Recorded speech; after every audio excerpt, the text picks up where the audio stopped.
July August গণ অভ্যুত্থানে ছাত্র জনতার গণ আন্দোলনে ক্ষমতাচ্যুত সাবেক প্রধানমন্ত্রী শেখ হাসিনার মানবতা বিরোধী অপরাধের দায়ে আন্তর্জাতিক অপরাধ ট্রাইব্যুনালের মামলার রায় ঘোষণা করা হবে। আজ সেই মামলার রায়কে কেন্দ্র করে 2 দিনব্যাপী শাটডাউন কর্মসূচি দিয়েছিল কার্যক্রম নিষিদ্ধ সংগঠন আওয়ামী লীগ। সেই শাটডাউন কর্মসূচিকে ঘিরে এই মুহূর্তে রাজধানী ঢাকার যে পরিস্থিতি সেটি দেখার জন্য আমরা আপনাদেরকে সরাসরি যুক্ত করছি। একটু যদি বলে রাখি, আজকে আন্তর্জাতিক অপরাধ ট্রাইব্যুনালে সাবেক প্রধানমন্ত্রী শেখ হাসিনার বিরুদ্ধে করা মামলার রায় ঘোষণা করা হবে। বিচারপতি গোলাম মর্তুজা মজুমদারের নেতৃত্বাধীন 3 সদস্যের আন্তর্জাতিক অপরাধ ট্রাইব্যুনাল 1 এ মামলার রায় ঘোষণা করবেন।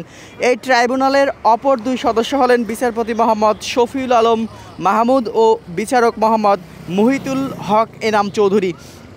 মূলত জুলাই আগস্ট গণ অভ্যুত্থানের মানবতা বিরোধী যে অপরাধগুলো, যে অভিযোগগুলো রয়েছে, সেই অভিযোগগুলো যদি একটু আপনাদেরকে বলে রাখি, গত বছরের 14 জুলাই গণভবনে আয়োজিত সংবাদ সম্মেলনে শেখ হাসিনা উস্কানিমূলক বক্তব্য প্রদান করেন।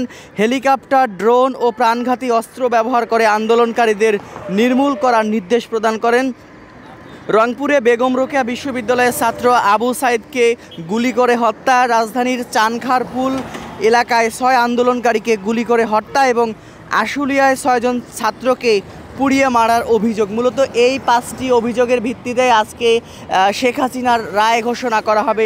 এই রায়কে কেন্দ্র করে আমরা দেখেছি সকাল থেকে রাজধানী ঢাকায় গুরুত্বপূর্ণ যে স্থানগুলো রয়েছে সেখানে আইনশৃঙ্খলা রক্ষাকারী বাহিনীর সদস্যরা তৎপর রয়েছেন এবং সকাল থেকে আইনশৃঙ্খলা রক্ষাকারী বাহিনীর সদস্যরা নিরাপত্তায় নিয়োজিত রয়েছেন। এবং আমরা যেটি আপনাদেরকে দেখাচ্ছিলাম এই মুহূর্তে, মূলত শেখ হাসিনার আজকের রায়কে কেন্দ্র করে আওয়ামী লীগের নিষিদ্ধ সংগঠন আওয়ামী লীগের যে শাটডাউন, গতকালও কিন্তু শাটডাউন কর্মসূচি ছিল, তবে গতকাল আমরা দেখেছিলাম শাটডাউন কর্মসূচিতে কোনো প্রভাব পড়েনি।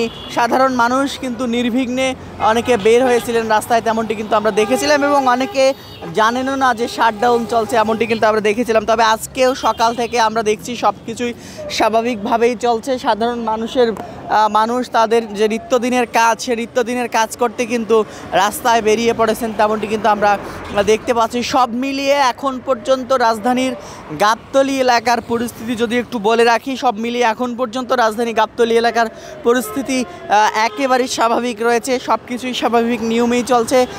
মোড়ে মোড়ে কিন্তু পুলিশের চেকপোস্ট রয়েছে, যাকে সন্দেহ হচ্ছে আইন শৃঙ্খলা রক্ষাকারী বাহিনী তাকে তল্লাশি করে কোনো নাশকতামূলক কর্মকাণ্ডে জড়িত কিনা বা নাশকতা হতে পারে কিনা এমন সন্দেহ হলে আইন শৃঙ্খলা রক্ষাকারী বাহিনী তাদেরকে তল্লাশি করছেন এবং কাউকে সন্দেহ হলে বা নাশকতামূলক কিছু পেলে তাকে আটক করা হচ্ছে, তেমনটি কিন্তু আমরা দেখেছি। সব মিলিয়ে গাবতলী এলাকার পরিবেশ এখন পর্যন্ত আমরা যেটি আপনাদেরকে দেখাচ্ছিলাম, পরিবেশ একেবারেই কিন্তু স্বাভাবিক রয়েছে এবং গাবতলী থেকে দূরপাল্লার বাস কিন্তু নিয়ম অনুযায়ী সময় মতোই ছেড়ে যাচ্ছে, তেমনটি কিন্তু আমরা আপনাদেরকে দেখাচ্ছিলাম। এখন পর্যন্ত শেখ হাসিনার রায়কে কেন্দ্র করে গাবতলী এলাকায় পরিবেশ কিন্তু একেবারেই স্বাভাবিক রয়েছে এবং শাটডাউনের কোনো প্রভাব কিন্তু এই এলাকায় পড়েনি। দেখতে পাচ্ছেন যে দূরপাল্লার গাড়িগুলোও কিন্তু সময় মতোই চলে যাচ্ছে, যেমনটি কিন্তু আমরা দেখতে পাচ্ছি।